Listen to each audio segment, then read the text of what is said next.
அஸ்ஸலாமுஅலைக்கும் friends, நான் உங்கள் ஃபாய்ஸா. இன்றைக்கி காயல் சமையல் பகுதியில் நம்ம பார்க்க போகிறது, நிறைய பேர் கேட்டுக்கிட்டு இருந்தீங்க, ரசம் நார்மலாக எல்லார் வீட்லேயும் வைப்போம். ஆனால் இந்த ரசம் பர்டிகுலராக நாங்கள் வைக்கிறது மீன் குழம்புக்கு சூப்பராக இருக்கும்.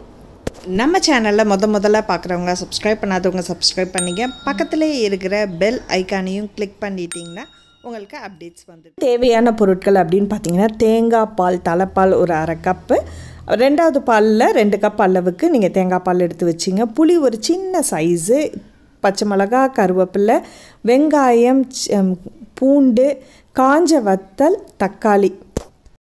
இப்போது ஃபஸ்ட்டு நம்ம இடித்து வைக்கக்கூடிய பொருட்கள் எல்லாத்தையும் நம்ம எடுத்து வச்சிடலாம். மிளகு, சீரகம், இது ரெண்டுத்தையும் நல்லா தூளாக்கிடுங்க. மிக்சியில் கூட நீங்கள் போட்டு அரைக்கலாம். ரொம்ப தூளாகாமல் கொரப்பாக அரைச்சி எடுத்துக்கணும். அதோட தொளி நீக்கின பூண்டு ஒரு 4-5 பல், வெங்காயம், சின்ன வெங்காயம் இதுக்கு ரொம்ப ருசியாக இருக்கும். ஸோ அதுலேருந்து ஒரு 5-6 அளவுக்கு எண்ணிக்கையில் சின்னதாக இருந்துச்சுன்னா அதையும் சேர்த்து நல்லா தட்டிக்குங்க. கார தேவைக்கு 2 பச்சை மிளகாய் நான் இதில் விட்டுருக்கேன். ஸோ பச்சை மிளகாய், கருவேப்பிலை அதையும் 1-2 தட்டிடுங்க. அம்மியில் இருந்துச்சுன்னா அம்மியிலையும் நசுக்கி எடுத்துக்கலாம். மிக்சியில் போட்டிங்கன்னா ரொம்ப தூளாக்கிடாதீங்க. ஸோ இப்போ எல்லாத்தையுமே நம்ம இடித்து வச்சதை எல்லாத்தையும் தனியாக எடுத்து வச்சிடலாம். இப்போ புளி கரைச்சல் நான் சின்ன ஒரு எலுமிச்சை பழம் அளவுக்கு தான், அதை ரொம்ப அதிகமாக அழுத்தி பிழியாமல் 2 முறை தான் பிழிஞ்சிருக்கேன். இது 2வது தேங்காய் பால், தண்ணியாக இருக்கும் பாருங்கள், அந்த தேங்காய் பாலில் இதை நான் விட்டுருக்கேன். ஸோ இதில் மீடியம் சைஸ் தக்காளி 1 சேர்த்து நல்லா பிசைஞ்சு விட்டுடுங்க. ஸோ மிக்சியில் அடித்து விட்டாலும் சரி, இல்லைன்னா கையால் பிசைஞ்சு நல்லா மிக்ஸ் பண்ணி விட்டுடுங்க. ஸோ புளிப்புக்கு நம்ம புளியும் தக்காளியும் இதில் சேர்த்துருக்கோம். இது கூட தேவையான அளவுக்கு உப்பு, நம்ம நசுக்கி வச்சுருக்கிற எல்லா பொருளுமே இதில் நீங்கள் சேர்த்துடுங்க.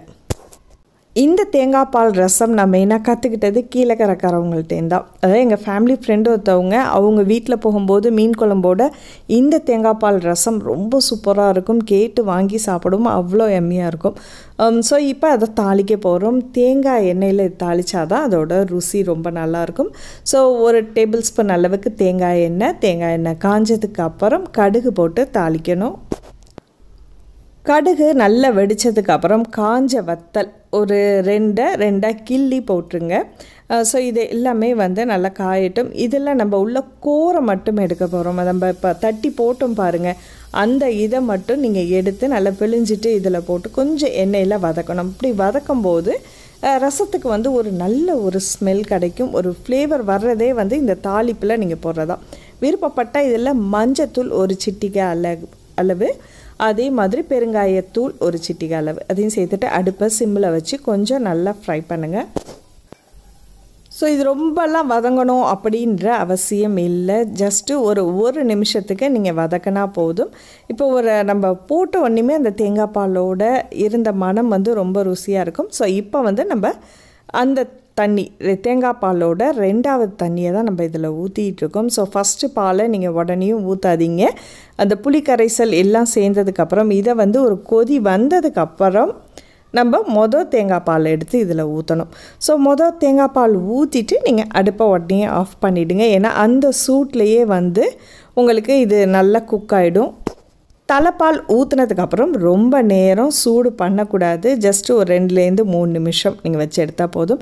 இதை நாங்கள் எப்போதுமே மீன் குழம்போடு வச்சு சாப்பிடுவோம். ரொம்ப ருசியாக இருக்கும். நீங்களும் உங்கள் வீட்டில் ட்ரை பண்ணி பாருங்கள்.